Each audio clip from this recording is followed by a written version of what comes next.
Ron, what's up? Hold on 1 second. Ron? 732? Ron? Yeah. Okay, hold on 1 second. No problem.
What's up, guys? Welcome to another episode of Crush Live Call-Ins.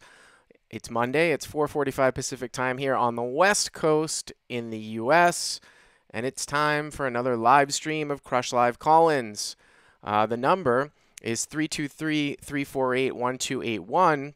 I'm actually going to change that banner probably for next week because I am taking pre-submitted calls.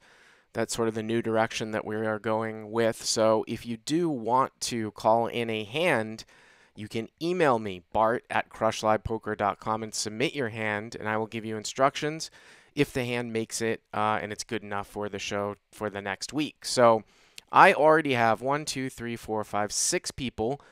I think they're all CLP subs. I will always give Crush Live Poker subscribers priority, and those Crush Live Poker subscribers can hit me up on Slack, on our community Slack, PM me or through the site, or email me, bart@crushlivepoker.com.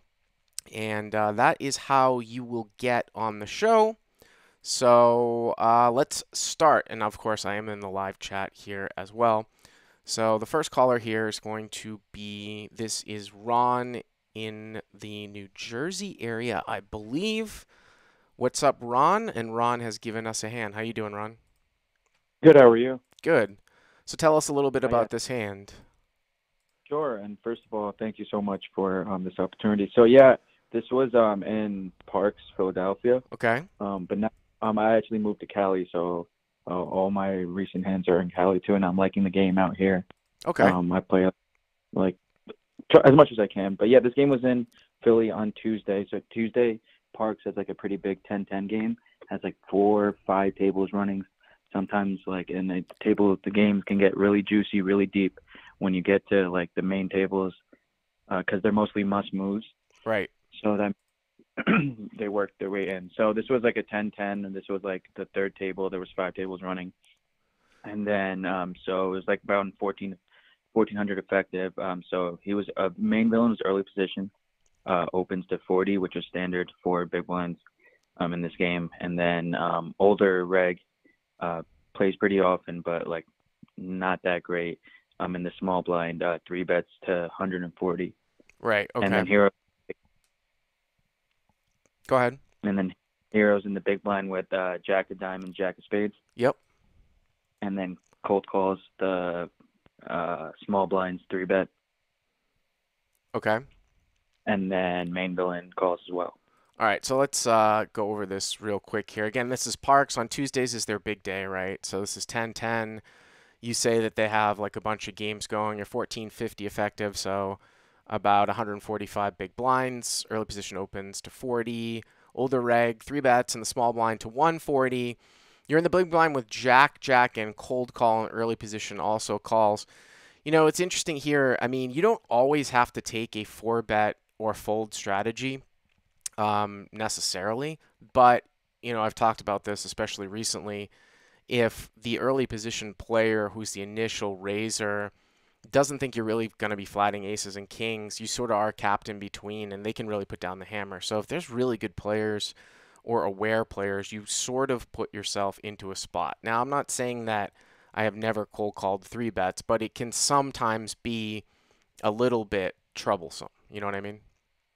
Yeah, and the main reason why I lean towards calling rather than 4 betting is because I would much rather have the main villain in the hand than the small blind, even though the small blind I would have position over, obviously. But the main villain was definitely more loose and could have a pretty wide range. And especially if I called, definitely he would lean towards calling with basically his entire opening range.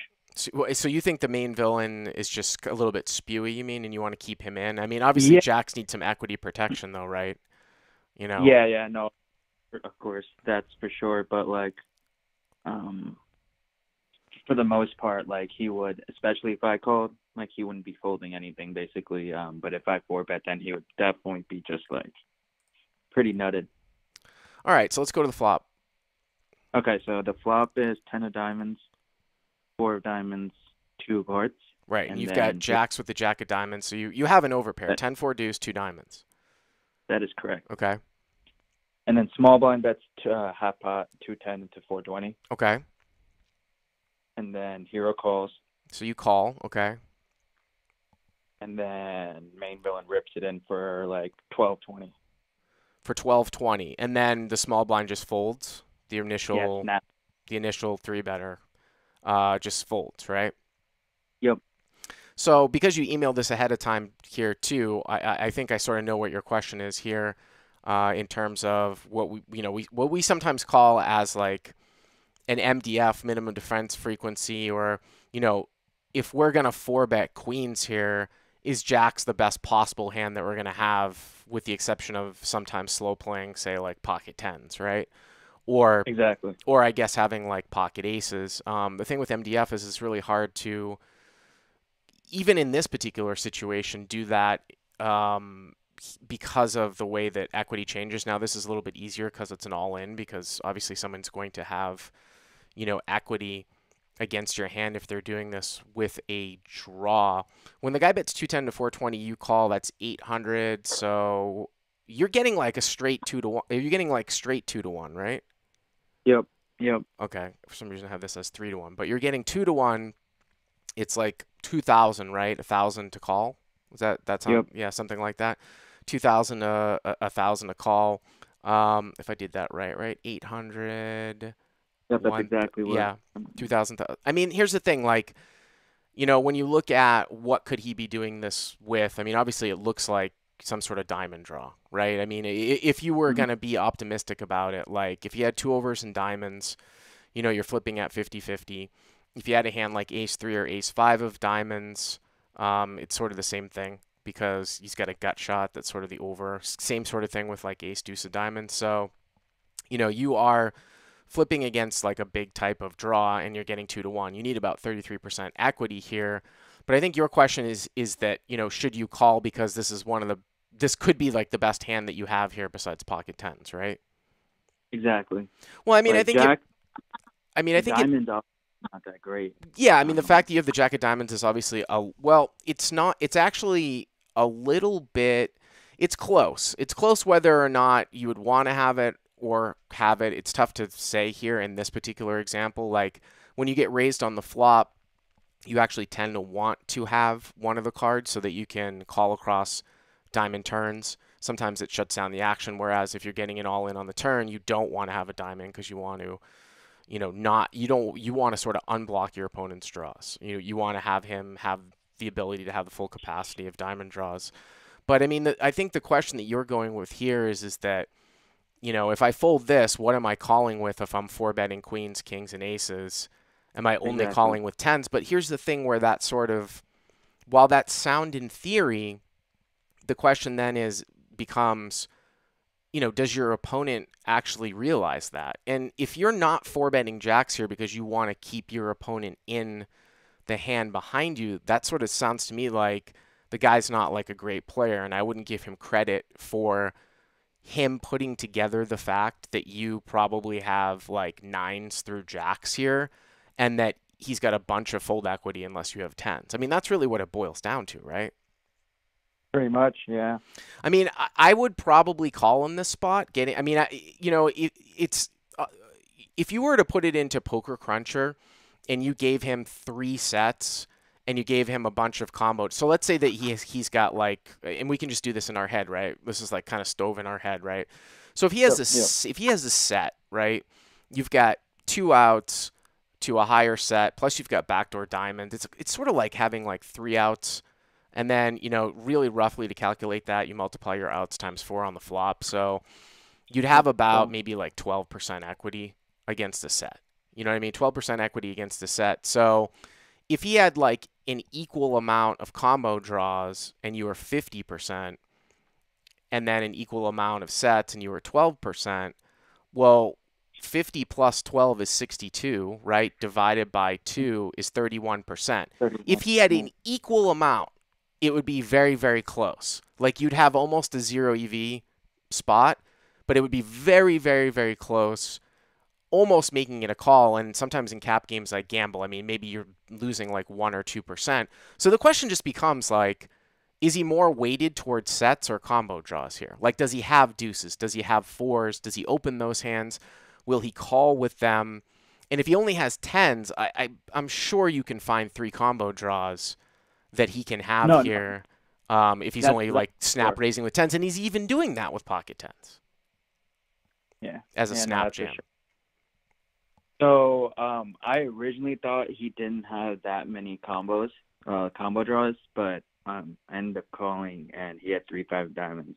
So he Okay. clearly had all the combo draws. He's never folding like ace 3, ace 5. Right. He's ripping those. Well, remember though, like all Um, those combo draws have like 50% against you, right? Just about. I yeah, mean, we can just do yeah, it in a rough way. So, yeah, like I said, as yeah. long as you find equal combo draws to like sets, then this becomes a call at 2-1. You know what I mean? What ended up Yeah. happening? Did you hold or what? Yeah, twice. You held twice. Ran it. I mean, Yeah. but do you see what I'm saying? That the idea that you have to call with one of your best hands in this particular situation isn't really like the primary thing that I would look at. I would actually look at the raw equities way more than because for that to happen, a guy would have to be able to be capable of making this play with like ace 4 of hearts, which is like a pair, a backdoor flush draw, and a pair that he doesn't think that you really hold. You know what I mean? Because you're never really going to have an ace here all that much unless you yourself have nut flushes. But that just doesn't happen in live poker. You know what I mean? Yeah. No, that does make sense. So, but yeah, I mean that's a good one, and I appreciate the call. Thank you very much. Yeah. All right, let's go to our next caller here. This is William Hung of American Idol fame. William called in a few weeks ago with a hand, and he's got a hand here from Hawaiian Gardens, is that right? 510, William? Yeah, yes, yes. Very interesting hand. Okay. All right. Hawaiian Gardens, 510. This is a 1500 cap. Even though I live in LA, I don't actually get down there really all that often, just because there's other places that are obviously much, much closer to me. So, Yeah. I don't know. What do you think about that 510 versus like Commerce's 510? It could be good or it could be bad. Without getting too dragging out this one out too long, I thought the table that I got was a dream table at the beginning, but Okay. then as the fish busted, then it got the rec, got the pros, and then eventually I thought it's time to quit when I was up quite a bit. Yeah. So yeah, so it was a good table, but it did get more difficult as it went along. Yeah, I mean, the other thing too is that I talked about this too on my revisit of CBET Bluff Matrix, sort of revisited a couple weeks ago or last week in the podcast. Image considerations in cap games mean a lot more than in uncapped games, and I played 510, 1500 cap for years. And if you build a stack up, you have a very large image consideration to the point where when you have multiple 510 tables going like you do at Commerce, sometimes I wouldn't even move to a better table because they would make you chip down. You know what I mean? So it's definitely a thing. So nine-handed 510, go ahead. So you start with 1935? Yes, that's right. Okay. And the villain is an unknown young Euro kid. Okay. But I mean, I do have an observation. This guy is probably playing too many hands Too many because I hands. see him, I see him cold call too much. So I don't know if that's good hands, but that is a reasonable conclusion because I see him getting walk a lot, very very active. Okay. Your boy. You love to get involved with these euros, huh? I think the last time you called in, you had a euro hand too. No, no, no, no, no. I had a reasonable hand. But Yeah. what happened was the under the gun one limped. Okay. I had ace jack offsuit, ace of diamonds, jack of hearts Yep. from UTG +2. I raised to 50. Okay. On the villain from the big line calls, and then the UTG +1 calls. So the pot is three ways, 205. So the UTG one is just like some rec player, you think, just limping along? Right. Yeah. Recreational player, yes. Okay. Cool. All right. So you have Okay. the betting lead here with ace jack offsuit, and it's three ways. Yes. So Okay. the flop came seven of hearts, four of hearts, two of clubs. Okay. So seven of hearts, four of hearts, two of clubs. You have ace of diamonds, jack of hearts, right? Yes. Okay. Yes. And then the big line, surprised me, he never does this, and he does 85. So the big blind, who's the euro in the villain in this Yes. hand, donks for 85, right? Yes. Yes. Okay. It's interesting. Yep. And then the under the gun one folds, Okay. and then I decided to flat call. Okay, this is interesting. Obviously, like if under the gun one had called, you would probably just get out of there, right? I assume. Yeah. Yeah. I don't think I want to get involved. Yeah. So what do you think this guy's range is here for leading out of the big blind? I thought this, and at the time, we could Sorry, you're cutting out on the. What did you say? uh we could have like 7x Yeah. pair. It could be like 4, 5, ace deuce. Could be really wide. It could be like a few over pairs like eights and nines that didn't want a three bet. Uh-huh. And then he could have a bunch of draws like 5, 6 suited, ace 5 suited, ace 3 suited. What else it could be there? Even 3, 5 suited is a possibility. So you think that he could be making a protection bet. He could be leading out with a draw, obviously. Yes. You've got Yes. ace jack with the jack of hearts, so you do have a backdoor heart draw. Obviously, you've got two overcards, and he's leading half the size of the pot, so you're getting about 3-1, and you make the call. I mean, I don't hate it. I mean, especially heads up. It's just interesting when some people lead out like this and into a multi-way field. So you call. All right, let's go to the turn. Yes, the turn is a 10 of diamonds, Okay. and the villain Euro kid down bet again 175 into the pot of 375. So 175 into 375 on the 10 of diamonds. Now that's really interesting because the question now becomes, that protection part of this guy's range, right? That protection area of his range that you think like he didn't three bet eights, he didn't three bet nines, he might be bleeding out with a seven. The question then becomes, is you know, is that is he going to continue to bet those hands, right? Yeah, because once he bets the turn, I don't think he's going to have like hands like 4-5, deuce three, Uh ace huh. deuce. Hmm. So I think those hands are more likely to check. Yeah. So I think that he would continue to bet something like continue to bet like a 7-8, 7-9, 8-7, 7-10. Obviously, the turn two pair. See, A lot of hard draw because there's a flush draw as well. So yeah. right. I don't know if he continues to bet a seven though. See, this is where maybe I differ from what you're feeling about this here, William, Okay. because I don't know if he continues to bet those mediocre sort of protection hands. Hmm. So why don't you tell us what you did here on the turn? He bet 175 and a 375. Yes. So I decided to raise him as a semi bluff to 500, Well, and he calls. you're raising him as an airball bluff, right? Not Semi not bluff quite. with No, like two not overcards, not you mean? quite. No, no, not quite. Because the overcards that come on the river, if it calls on this spot, let's say he somehow had like 10-9 of hearts, 10-8 of hearts, or whatever, 10x, right? Yeah. Or my jack or ace could improve my hand, at least some of the time. Right, but I think where I differ from where you're going here with this is that if I was going to continue on with this hand, I think I would Hmm. probably just still call as opposed to Oh, raise. I don't okay. really see the need here. And the reason why I sort of differ from you is because I feel like a lot of those in between protection hands start to lose value.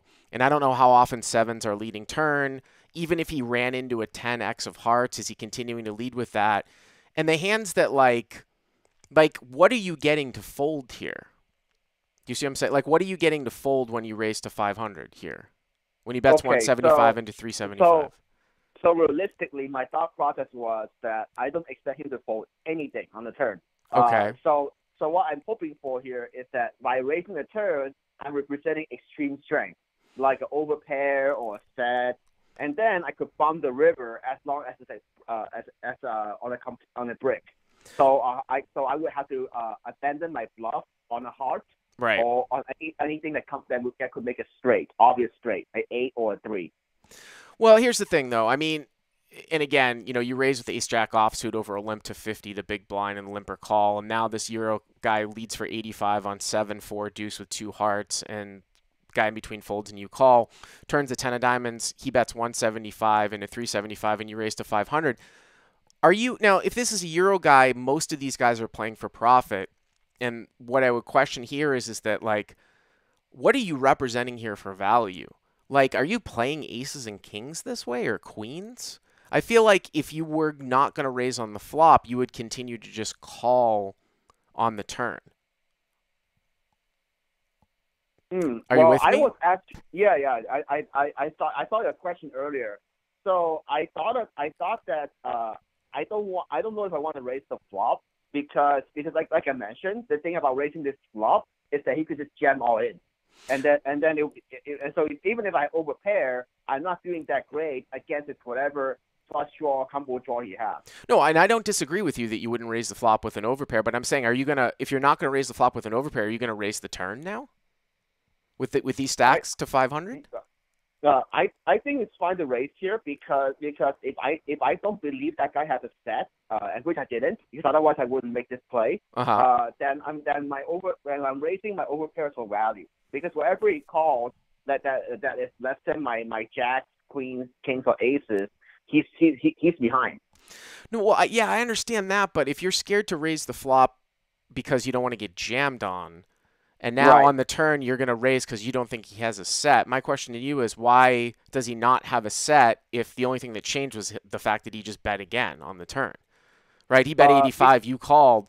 Now he bets 175 on a 10 turn, and now suddenly he doesn't have a set. Whereas on the flop, if you had an overpair, you wouldn't want to raise because you wouldn't want to call an all in. Do you see where I'm going here?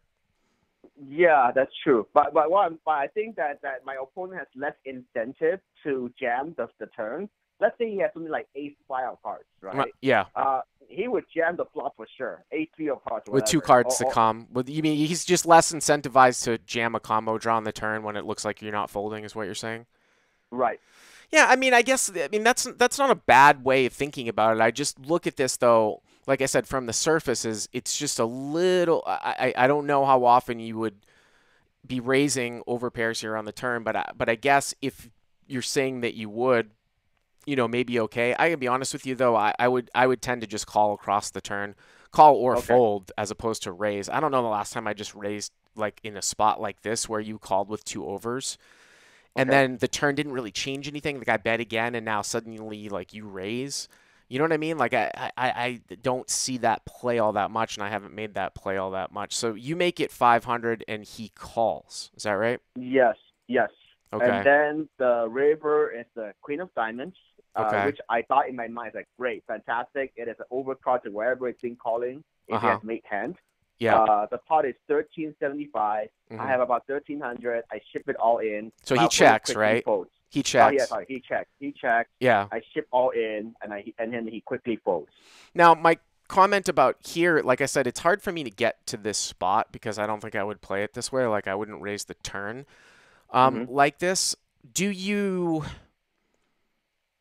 think that you need to move all in here if you're going to bluff? I guess is my question. Now yes, we can sort of be polarized, and I mean, now when you raise turn and jam all in, you really are representing like tens, sevens, queens.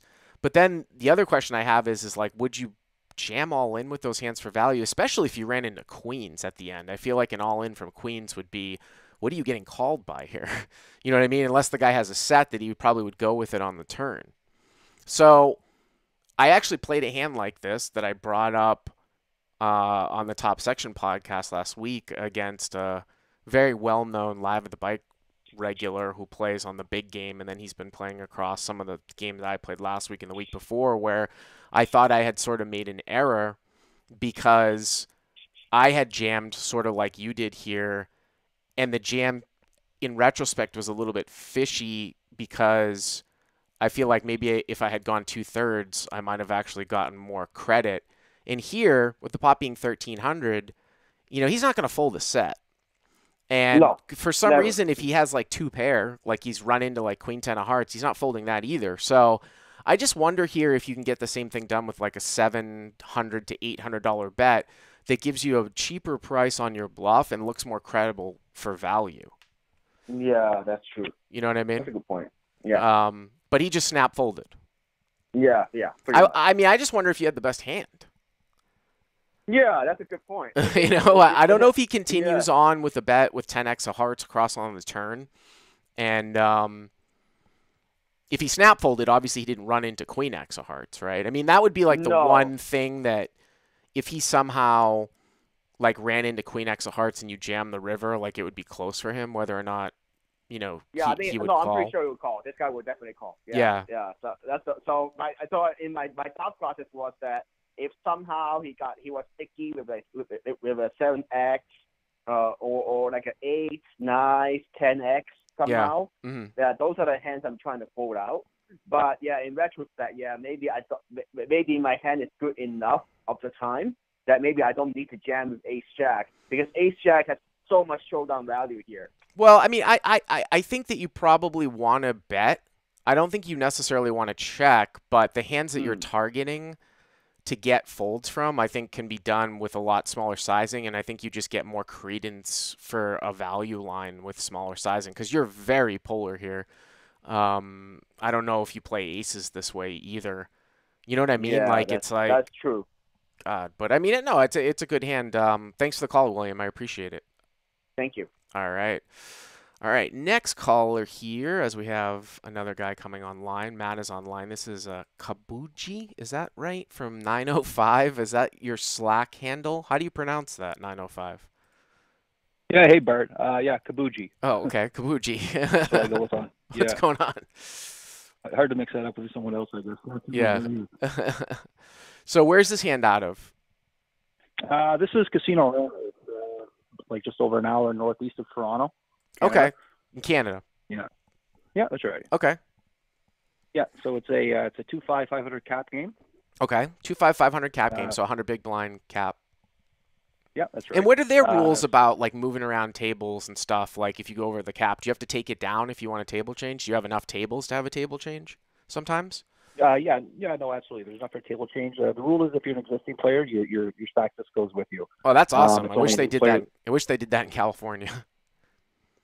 Oh, you have to start with the cap again when you move tables. That's what I was talking about, and that's why sometimes, like I Yeah, said, yeah. like if you're going with an image thing, like at a 5-5 1K game or 5-10 1500 at Commerce, sometimes I won't move to a better table because I've got so many chips in front of me. You know what I mean? Because Right, they yeah, make you makes chip sense. down. But okay, so 2-5 Right, 600 right, yeah. effective. Yeah, so 600 effective. I'm under the gun. I open 20 with Queen of Hearts, Queen of Spades. Okay. Under the gun 1, rec player, Asian lady, probably in her 40s, very Yep. loose passive. She makes the call. Yep. The villain in the hand, he's 2 to the left, middle position. He 3-bets 100. Okay. This guy I call a solid pro. He's Yep. there pretty much every day. Folds around to me. I make the call, and then the rec player folds. So did you ever consider 4-betting? So again, you open queens under the gun to 20, 600 Yeah. effective at 2-5. UTG1 calls, rec player probably has somewhat of a static calling range. What I mean by that is whether that rec player has queen jack offsuit under the gun 1 or on the button, it's going to call. It doesn't matter what position they're in. And then villain, who you said is solid, makes it 100 sort of as a squeeze. Mhm. You're not that deep. So did you ever just consider No. 4-betting and getting it in here? Because queens is sort of in between and you've got another caller in. You know, I guess my point is that I would probably do more flat calling without the dead money in between, but with the dead money in between, I might be just incentivized to go with it. Okay. No, that makes sense. I mean, I guess if we were a later position, I might consider that because I think he can 3-bet a little wider. Uh-huh. But because I'm under the gun, I think he's pretty tight there. So I think I'd rather just call. Okay. I mean, I think it's on the Yeah. borderline with that extra dead money out Okay. there. So, it's something to consider. And hey, listen, I made a couple of speculative just calls. We played 10, 20, 40 on Live at the Bike on Friday. Pretty big game for me. The lineup was okay. Not epic like normal Live at the Bike. And I made a couple of just calls with ace king off, like cutoff versus button at like 125 bigs deep against Nick. But I could have gone with it. I mean, I could have 4-bet. I could have 4-bet ace 4 suited. That's obviously a much later configuration, but I sort of felt like I was very comfortable playing in that spot. Here, if you get a call in between, it can be somewhat treacherous, but you make the call and your head's up, so that's good. Yep. Yep. And so the flop comes down 10 of hearts, 8 of hearts, 6 of diamonds. Okay. Okay. I Yep. check.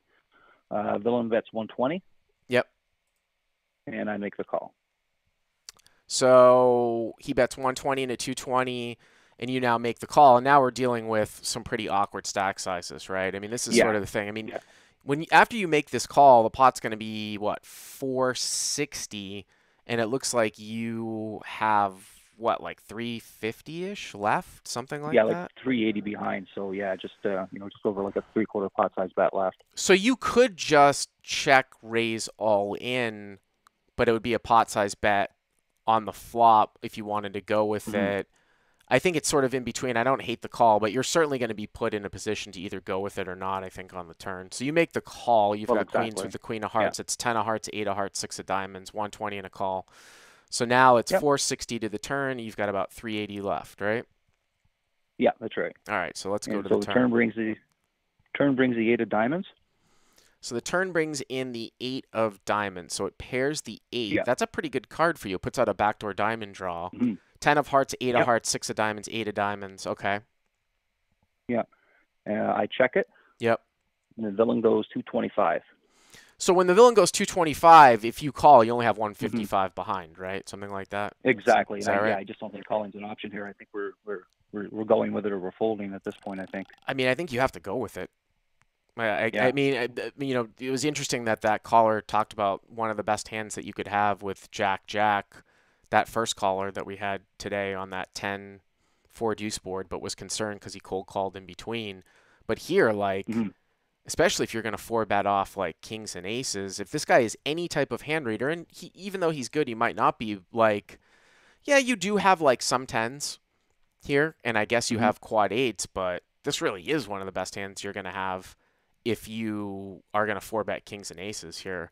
And it looks like he could Hmm. maybe pound some front door hearts and continue to go with some backdoor diamond draws here on the turn Right. if he knows what he's doing. Yeah, yeah, I guess in game my thought was just to sort of view it as if he was just shoving on me and seeing what my required equity is at that point. Right, right. And I was just kind of doing that in my head and then just sort of putting together with his ranges. And I thought I had a bit of an overlay. So Well, I mean, in if game I you decided, consider it a yeah, shove, well, it's actually less than a yeah, shove, right? I mean, it you're is. going to be getting more than 2 to 1. You probably only need like 30% equity here, right? Something like that. Yeah, I came up with 31 when I did the math when I got home, but in game I thought, yeah, probably somewhere around 33% thereabouts. I mean, and then the Um, question is though, like, does he play all his aces yeah, and all his kings what's this his way? range like? Yeah, exactly. So Does all he his have aces, tens or jacks, or are they partials or right? All yeah? his aces and all his kings. That's 12 combos of hands. Maybe like one of the tens if he does that. Occasionally jacks, but what about him just like putting pressure on you though with like ace king, ace queen? I can't give these guys like credit for balance in a spot like that. Well, And that's what I thought. it's I thought, actually yeah. not a bad play though for him to barrel that hand though too, because if he has specifically ace king and you didn't four bet, and now Hmm. the eight comes and you've got less eights, and okay, occasionally you've got like tens. You could have sevens, you could have nines here. You could also have ace king and sort of be taking one off, some sort of Yeah. draw. Um, Yeah, and then I mean in game I think he's got a few draws there as well. He's got ace king of hearts, he's got ace king of diamonds, yeah, maybe some ace five suited there as well, maybe ace queen of diamonds. yeah. So we sort of putting that together. I thought I had enough to just sort of go with it. So that's what I thought. So you went Yeah, with it. just want to call and see. I did go with it. I Yeah. think it's fine. Uh, yeah. Yeah, Okay. Like I said, when I went home and I started playing with the numbers and the ranges, I mean, depending on how you tweak them, you can get it so it's not a good play. But I think in game, and I think my intuition was right. I just went with it, and yeah, I guess you sort of confirmed that. what he ended Anyway, up in game, I having. went with it. He snap called, and I said, "Well, I guess you got me. Do you have aces?" He said, "Yep." And he flips over ace ace. Yeah, I mean, what are you going to do? I mean, that Yeah. you're sort of bound to lose 125 big blinds with queens versus aces, right? In a structure where people are Yeah. opening to 4x, and then he three bets to 20x, right? With a call in between. I Yeah. mean, you're dealing with such shallow stacks post flop. How can you fold? Well, that's what it is. I think the It's just stacks like, just sort of handcuff you at that point. Yeah. yeah, yeah, and you'll find that a Yeah. lot in 500 cap games. But that's a nice little hand. Thanks for the call. Appreciate it. Yeah. Okay. Thanks, Bart. Take care. All right, let's go to our next caller here. This is Matt in the Nebraska area. Is that right? Matt, you're up next, sir. Yes, sir. Omaha. How you doing? Good. How's it going? Good. Got the hand. It's 1-3. I posted this in the forum. Okay. The CLP Good forums. spot for a river bluff ride. Yes, sir. What casino is this at? This is in Council Bluffs, Iowa. It's Oh, like okay. 15, 20 minutes away. Do they ever run any bigger games besides 1-3 there, or do they run any horse games? I've actually Uh, never been there. I know that they sometimes have tournaments there and stuff, but yeah, the circuit comes through once a year, and there's a couple run good stops Mhm. during the year. They get 2-3 going and occasionally 2-5. They opened the 2-3 about a year or so ago, and that's kind of killed the 2-5. So it just kind of depends. What's the 2-3 and 2-5 structure? 2-3 is 2 to 600, and then the 2-5 is 75% of the big stack. Oh, nice. It's a match the stack. Yeah, just about basically. Right. And then and what's this one? Like a 300 max buy-in? This 1-3 or something? Yeah, this is 300 max. Okay, so you usually play a little bit higher than this? I occasionally get into the 2-3 if there's a 2-5 going. It just kind of depends on the lineup. Okay. It's not a real big population. So Right. I can the imagine. players who play the bigger games are better players than they're all regs. So it Right. just kind of depends. Right. Okay. But anyways, this hand is a 1-3. It's a new table. We've been playing for maybe a couple hours. Mhm. The opponent is a pretty loose, aggressive so far. I haven't seen this guy before. Okay. But so far in our time at the table, he's been raising probably about a third of his hands. He makes it 15 every time, Okay. regardless of position, regardless of number of limpers in front of him. And Post is he flop, I've opening noticed- like bullshit hands, or just that he just has a static raising range without regard He- for limpers? Yeah, it's without regard for limpers. Okay. So I've seen him do it as an open with nobody in front of him. I've seen him do it with 3 limpers ahead of him. Yeah. Okay. 15 every time. So post flop, I've noticed that he bets a little larger with the draw. It's typically going to be about pot size, and also he'll raise with them if he's bet into, and he'll make it a pretty big bet. And I've noticed with the value hand, it's going to be closer to half pot. So we picked up kind of a bet sizing pattern on him already. Okay. My image, I'm pretty tight. I've only played a few hands. I don't think I've shown anything down, and I'm usually pretty quiet at the table, so I probably look like a nit. Okay. So anyways, pre-flop, he opens to 15 under the gun. It folds to me in the cutoff. I have ace of hearts, queen of clubs, and I decided to just call here. Okay, so just a quick question about that is that normally in a ring format, you're in the hijack, right? Is that right? Cutoff. Cutoff, okay. So the later, obviously, you are, the more you can flat call. The thing about this is that I wonder if I would be 3-betting more liberally, because when you call, I just feel at low stakes, you're just going to be enticing people to come along with you behind. Now, that could be a good or a bad thing, obviously, because some people might come along with dominated aces and things like that, but usually your hand is going to, ace queen offsuit is going to, and ace queen suited for that matter, it's going to be promoted by the fact that you're heads up. And in games like this, I think you do need to take into account when people call in between that you're just getting an overlay on a squeeze with a good hand. Like you should be 3-betting when people call in between, just because there's just an overlay in the middle, and that's how you pick up win rates. I mean, there's nothing wrong with flatting ace queen off in the cutoff versus standard under the gun open, but I wonder if I would make that adjustment if people behind you are coming in because they feel like, oh, there's money out there. You know what I mean? Right. And the people behind me were not. There were 3 OMCs behind me, so I was in a pretty good spot there. Okay. But even with that, with a guy who I know is pretty wide, I wondered if maybe I should just be 3-betting because I feel like I've probably got the best hand here a lot.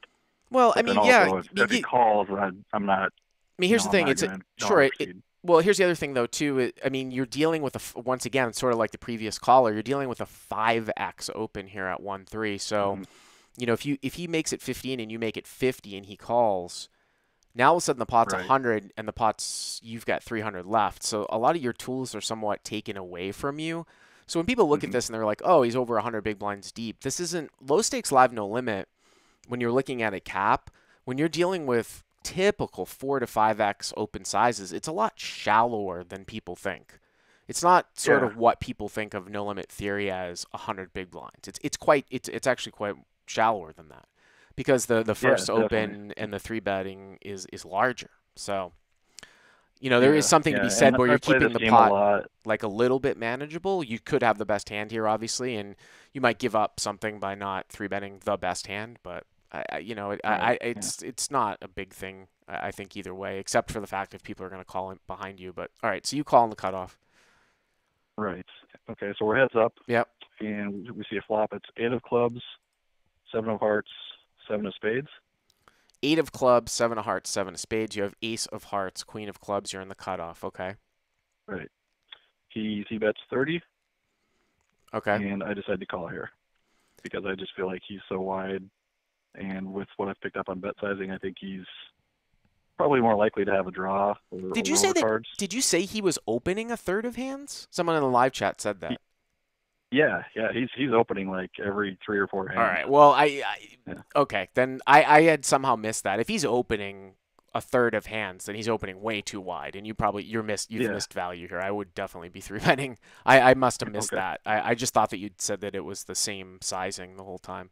Thank you for that. Yeah. It is the same sizing every time. Like every time he opens, it's 15, but he's opening. Yeah, then you need to punish him. You need to punish his opens and start sort of 3-betting a linear range, but going down like where sevens might be, ace 10, ace jack, 7, stuff like that. It's just, plus position. So I would definitely 3-bet this hand. But okay, so he bets 30, so full pot, 8-7-7, and you decide to call. Yes. Yeah, okay. So I want to see what he does on the turn here. Yeah, I don't think you can fold ace high if you've played it like this on a paired board. Yeah. Yeah. So the turn comes, the pot's $90, and it's the 5 of hearts. Okay. And now he checks. Okay. And this, I did get one response in the forum, and I agree with the poster. They said, if my plan was to try and take away the pot from him, this would have been the spot to do it. But I missed that I in don't my know. I check mean, back. what do you mean take away the I mean, if you're going to take away the pot, I think about doing that more with like a hand like Jack 10 that has no showdown value.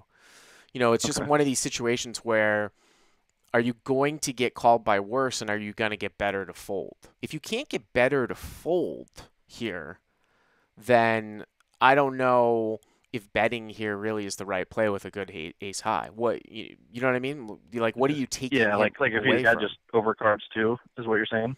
Well, if he's got overcards, I mean, I guess you've obviously you're giving a free card for a little bit of equity, but I mean, if he's got overcards, that's like 6 outs. I mean, that's not Yeah. much.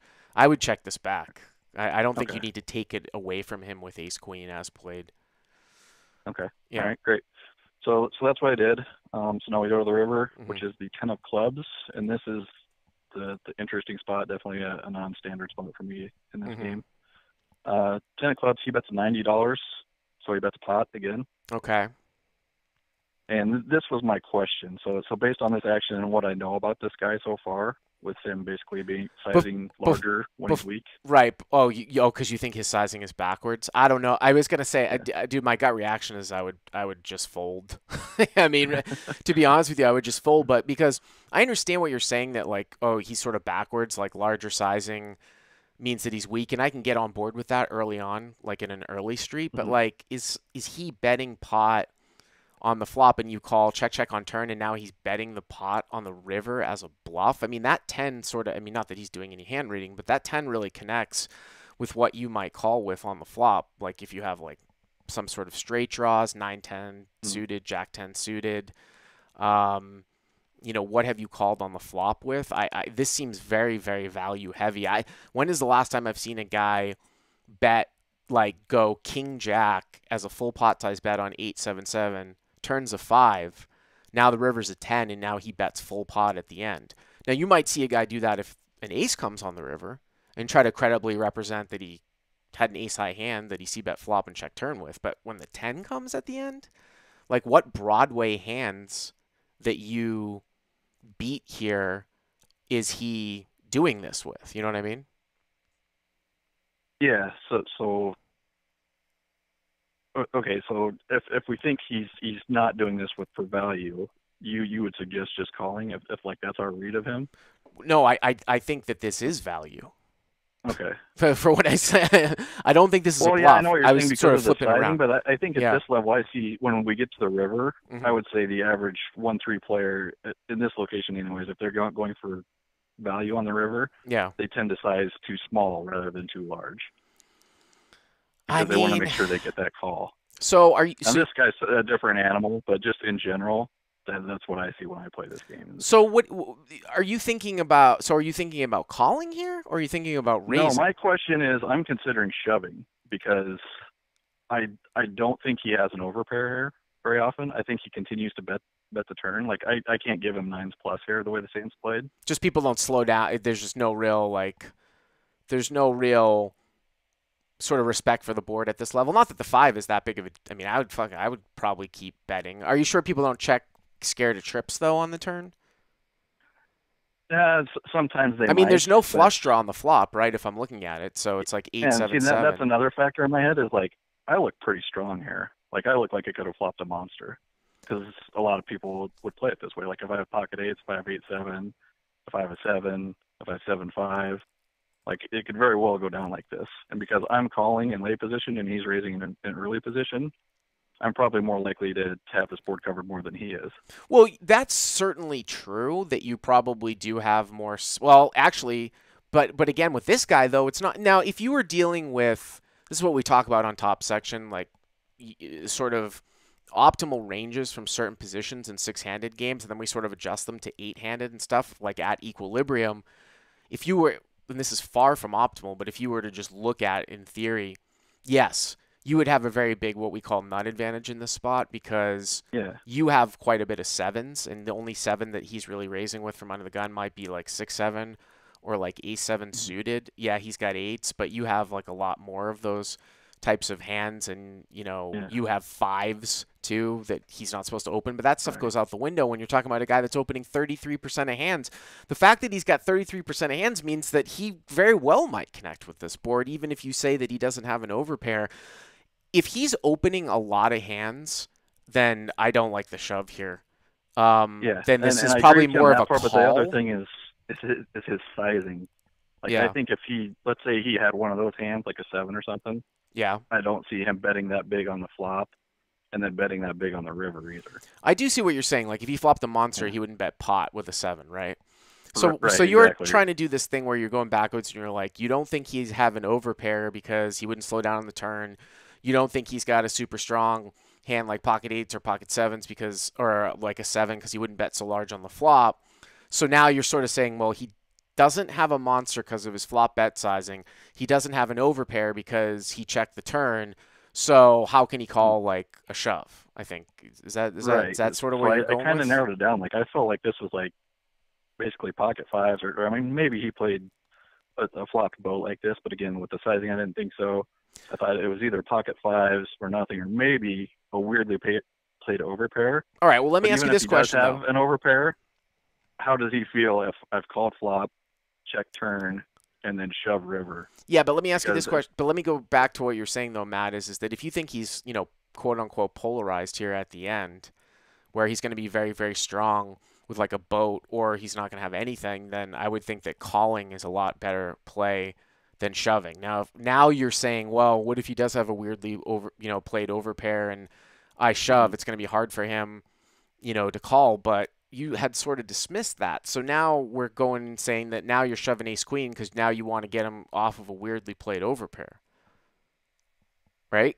yeah, yeah, I just I would tend to fold with but a like the guy other this. thing that would suck is, like, I thought about, what if I just call and he flips over ace king? Like let's say he's got missed overs like king jack or something like that, and he's just trying to blow me off a hand. Yeah, but if he's got king Like, jack, you win though, right?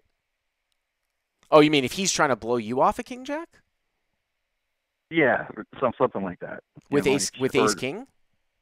yeah, like let's say he's got ace king, I can't just call, and then it's like, I you don't feel I don't stupid think he's because got you it. kind of made it right. I don't think you have to worry about ace king here too much.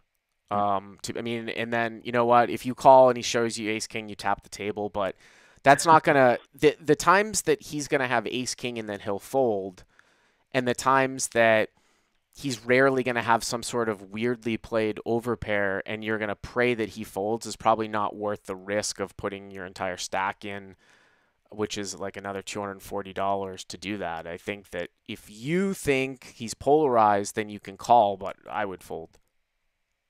Okay. What happened? All right. Well, I thought about it for a couple minutes, and I went ahead and shoved. Okay. And so he goes into the tank forever. Yeah. Like several minutes, probably 4 or 5 minutes.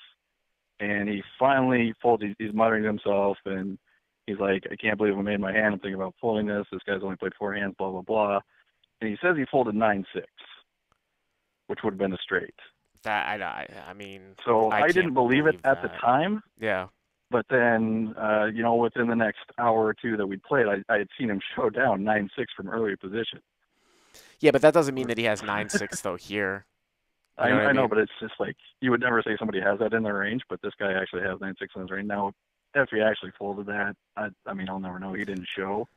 Yeah, but that means that you I could believe just that he bluff has that in any hand. board like at any time versus this guy because he's going to be scared of the nuts. You know what I mean? I mean, it could be. I mean, this is obviously using some pretty big assumptions and stuff with what you think this bet sizing is, but I think what you should take away from this hand is that if someone's first of all, he should 3-bet pre, which I didn't catch on to Yeah. if he's very wide, but if he's going to be wide, then the board's going to connect with him more than it's going to connect with you in this spot, and I would just tend to fold. But thank you for the call. I appreciate it. 2 more callers here. We're gonna go to Texas, and this is James here in Texas. You're up next, sir.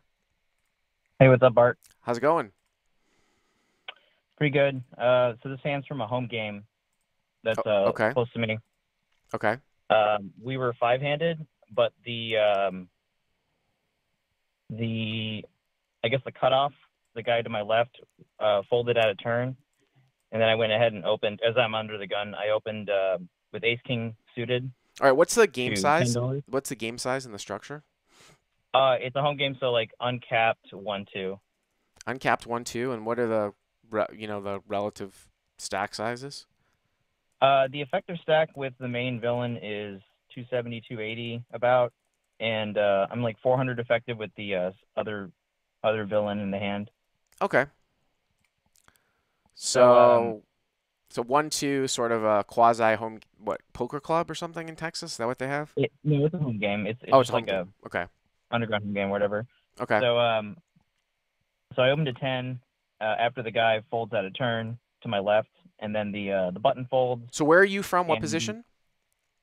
I'm in the hijack Okay. under the gun, or under the gun. I don't know how to say it. Oh, because it's five-handed. Like Oh, I see. Okay. yeah, but it's sort of like a four-handed hand because the one guy folds out of turn. I mean, that you can treat it like that, right? Yeah, I mean, I guess, but you're effectively under the gun five-handed, right? But somebody's folded in between. Okay, I gotcha. Yeah. Okay. Somebody folded out of turn. The guy to my left folded out of turn. The cutoff folded out of turn. Okay. All right, so I opened a 10, and with ace king of clubs, right? Yeah. Okay. The button folds. The small blind calls. She's like a solid reg that runs the game. Okay. And she has me covered, so that's who I'm like 400 effective with. Okay. And then the big blind, who is an old tight black guy, he 3-bets min raise, basically a min raise to $20. Okay. Which is pretty weird. I generally attack min raises though, so I go ahead and 4-bet to 75. I thought that was like probably the right sizing. Yeah, I think that's so you make it 10, the small blind calls 10, this guy makes it 20, and you make it 75 with ace king of clubs. Yeah. Okay. In position against both of them. Yep. And the small blind folds, which is kind of what I wanted, because she's like the stronger player. Yeah. And then the big blind calls. Okay. So the pot, again, we're going to deal with very, very weirdly effective stat. I mean, so there's going to be, what, $160 in the pot and, what, like 200 left or something like that? 210 left? Yeah. Yeah. Yeah, and I'm wondering if I have some comments regarding, like, the awkward stack sizes, and then also that this hand is really shorthanded later on in this hand. So there's 160 in the pot. Yep. And the flop is 10-4-3 with 2 spades. Okay. And the big blind donk leads out for 50. Okay. That's interesting. The big blind donk leads out for 50. Boy, I mean, that's really, so again, you make it 10 with ace king of clubs, short-handed, small blind calls, big blind min raises to 20. You 4-bet to 75. Could be a little bit on the larger side with these stack sizes. You could make it like 65 or something like that, but okay. And it's 10-4-3, dealing with just over a pot size bet left. Your head's up, and this guy donks for 50. So like 1/3 the size of the pot. Spade, X. You don't have a backdoor, but you do have a backdoor straight draw, and he's got like 170 left. You call it high variance, but I might just raise all in here on the flop. Because I don't like what, yeah, maybe, because like what is, it just sort of seems like 8s or 9s a lot here. I don't have spades at all. No, I know that, but it's more of an issue of that, like, as long as he doesn't have like ace 10 or king 10 here, let's say that at worst he's got like a hand like jack 10 here, right? So you've got like 2 overcards and like a sort of a backdoor straight kind of both ways. I bet your equity is probably in the high 20s, and I that's the worst case scenario. And I feel like you might actually, you have like a boatload of fold equity here against a donk lead for 50. I don't know how unknown this guy is to you, but maybe this is a spew. That's a spew at 1-2, but he's fairly unknown. But I have the feeling that he's like a tighter passive guy. And in our previous call-in, the first time I called in, I had a loose passive villain donk lead into me on a 10 high flop. Right. And I put him on like a 10 right away. Mm-hmm. And here, since this is like a 4-bet pot, you know, the ranges are a lot more narrow. And I put him on like jacks or queens here. You put him on jacks or queens, you think? Yeah. Of him donking 50? Yeah. Yes, because I think players like to donk out marginal pairs, and also like the protection bet and stuff. So but I mean, would that be any different than him having like 7s, 8s, or 9s here?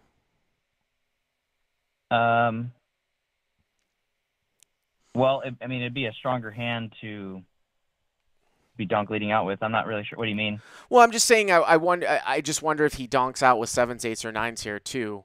It's sort of a small lead. Now, if you're saying that if he's got jacks or queens and he's never folding, player, so I don't think he would ever donk with like under pairs, or maybe just a 10 or better, 10 or jacks.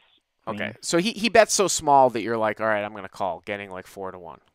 Is that basically? Yeah, definitely. Okay. So you call. And so the turn is the king of spades. Okay. You know, I hit my hand, and I think it's a great. It looks like a great turn because we're in a 4-bet pot. I put him on like a pocket pair, so I'm not worried about the spade. Yeah. And he checks to me. And he has about what, like 150 left, something like that in his stack, right? Yeah, he's got like 160, 170 left. Okay.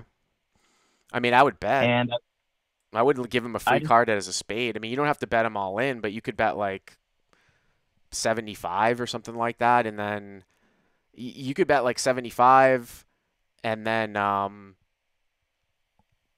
mean, actually, you know what? If he's got 150, I guess there's not. I mean, it's so awkward because if you bet like 75, he's getting like 4 or 5-1, but he's never going to get paid off if another spade comes in. Yeah, I don't close. go with small bet sizing like this at these stakes too often. If it's less than a pot size bet, I generally go with like the max bet sizing I can do. Yeah. In a low SPR pot like this.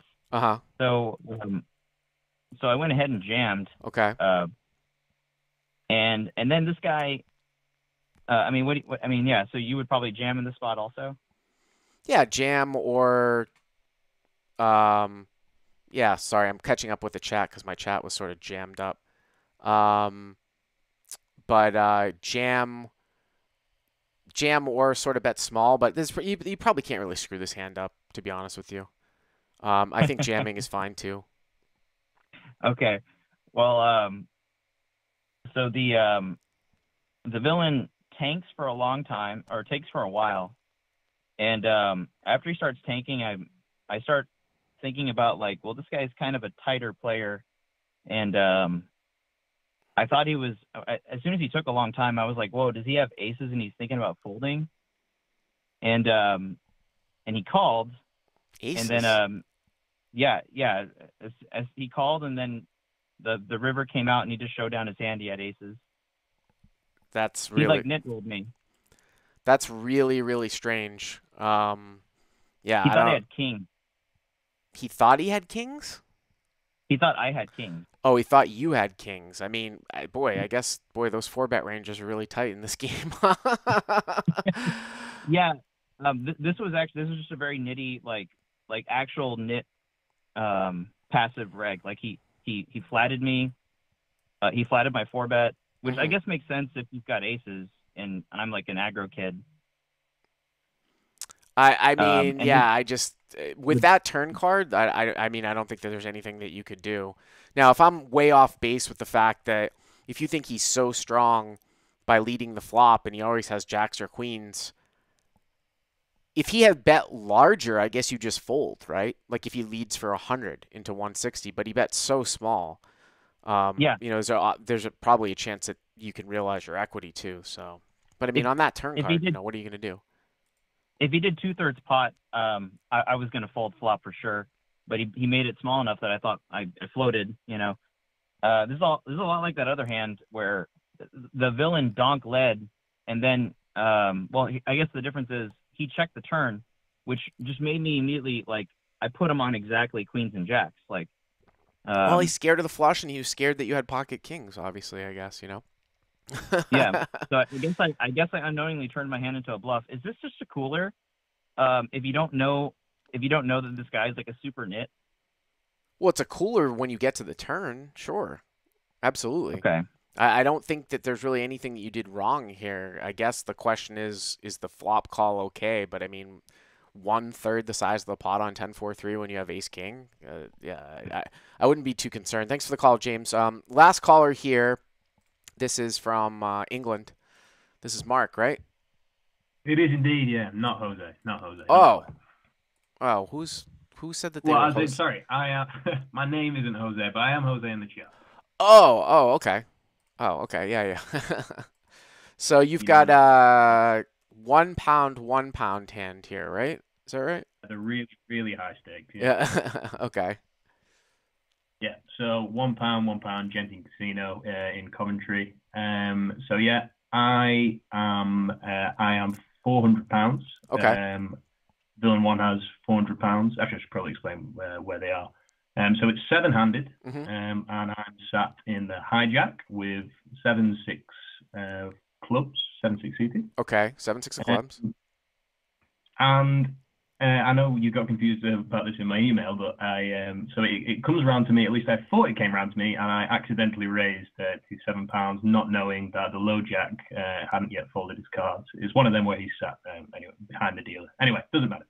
So I accidentally raised first in, and then the low jack at time that he hasn't actually folded, and he decides to just go ahead and raise £6 anyway.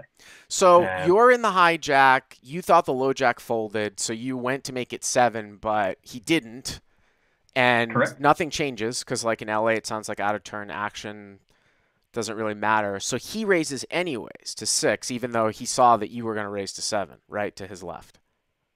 Yeah. Okay. Yeah. So you've got Anyhow, so 7-6 of clubs. Okay. Yep. So I have 7-6 of clubs. Yep.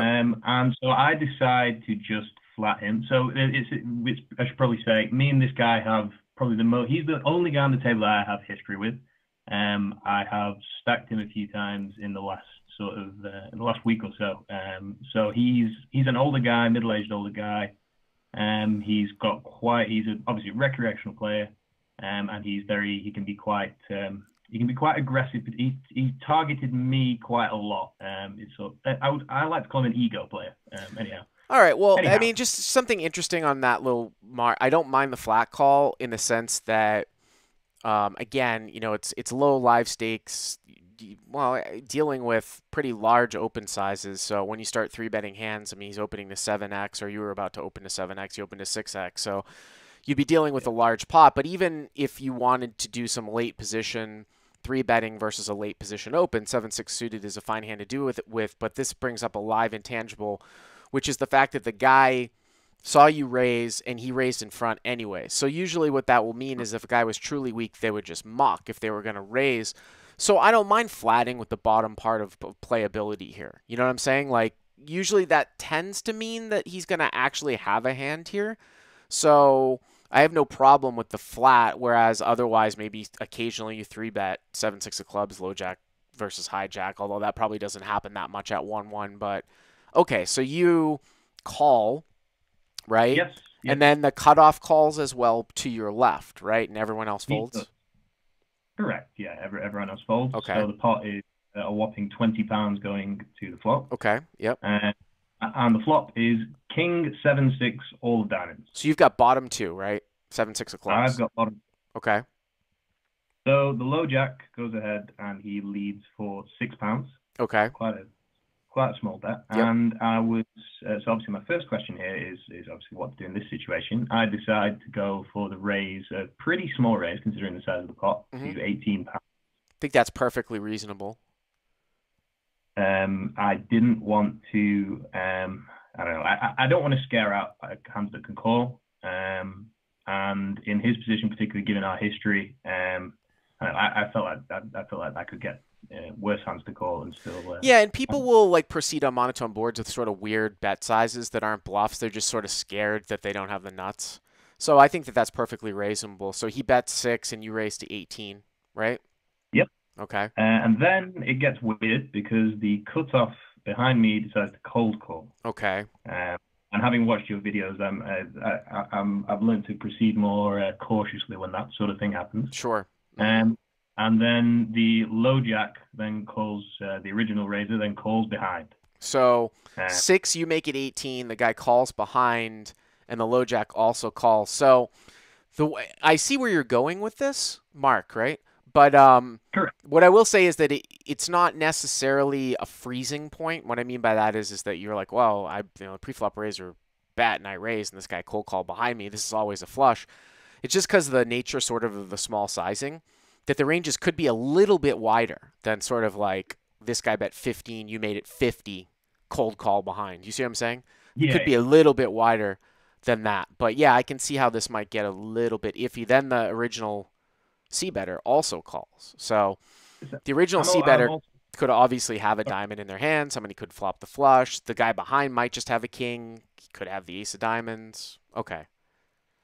Yeah, I'm also factoring in at the time as well. My table image, I'm probably the most frequent free better, so people are much less likely to sort of take my free bet into. It's less likely to mean real strength. So anyhow, so the low jack calls. So the pot's now £74. I've got it at, and the turn is the queen of spades. Okay. So the low jack then checks. I check as well. And then the cutoff into the pot of £74 bets £21. So this is interesting. So whether or not to check here with bottom 2. Now, obviously, you lose to king queen now as well, right? And you do just have bottom 2. So, I mean, obviously, I was just sort of thinking out loud in my head, like, what would you do here with this? I mean, what would you do here with like pocket 6s or pocket 7s? Would you check here on the turn?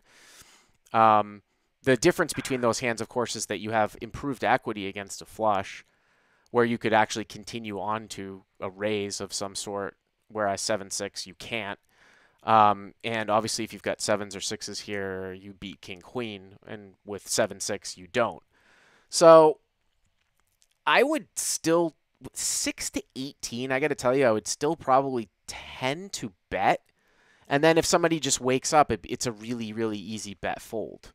You know what I mean? And if the time that you want to shut it down, you could just, like, if you say, I'm going to bet this 2 streets, you could bet turn and then just check river on a blank. Because at that point, it's really, really tough to get 3 streets from a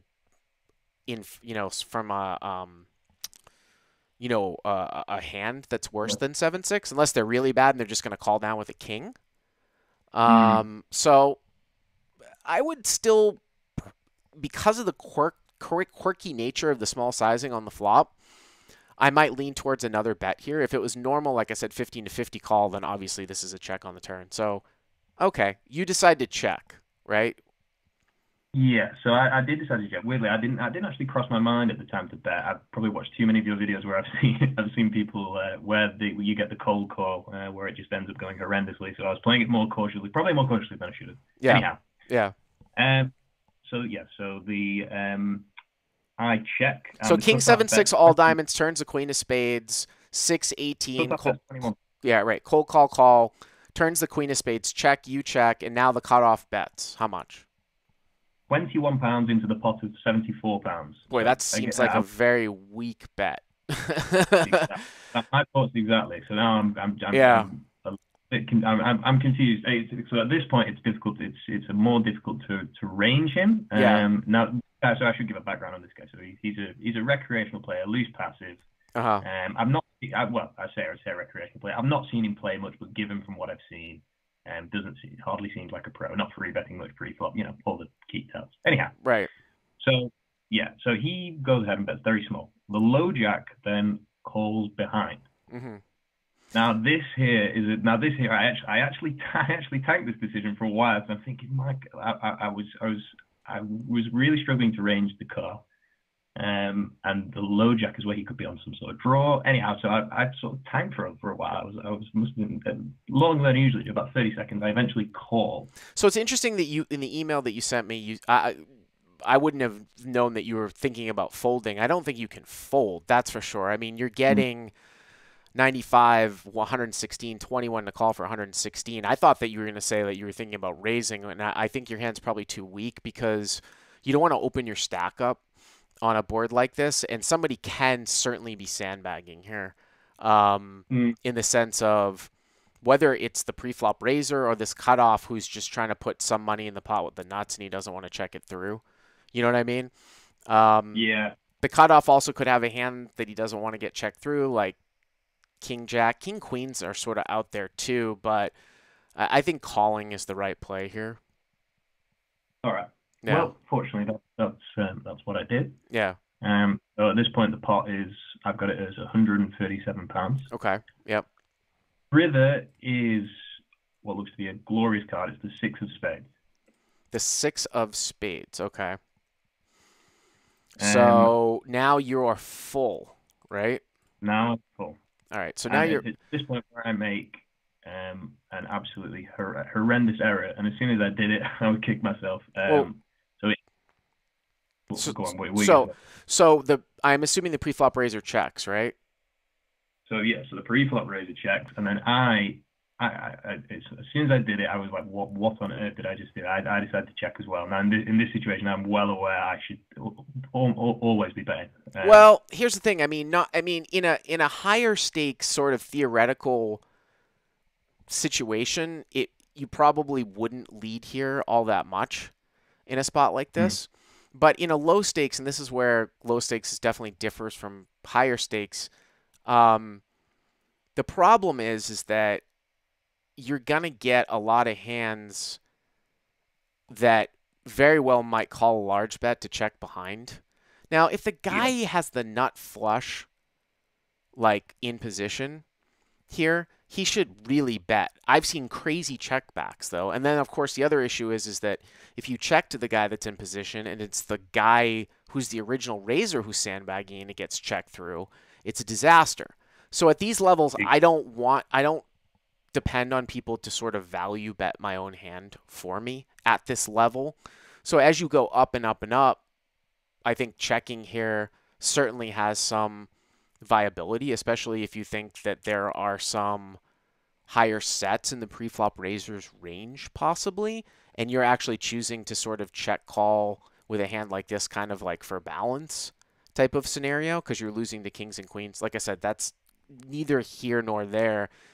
I'm just talking about sort of at the higher stakes in a theoretical concept about what hands we decide to do with. But here, yeah, I would bet. You know what I mean? I would just bet. I would bet, and I would probably bet probably close to pot, to be honest with you. I mean, it sort of sucks if the guy in position would bet call off with the nut flush, but these sizings and this action doesn't really tell me that somebody, it's more likely that their hands aren't that strong. Somebody can be sandbagging, but it's more likely that their hands aren't that strong. So just bet and hope somebody hero calls you with a king. Definitely. I've seen way too many circumstances where people check that there. So yeah, absolutely. Yeah. Anyhow, so the cutoff, which I was relieved to see that he bet, but he bet £100 into the pot of 137. So the cutoff bet's 100. Yeah.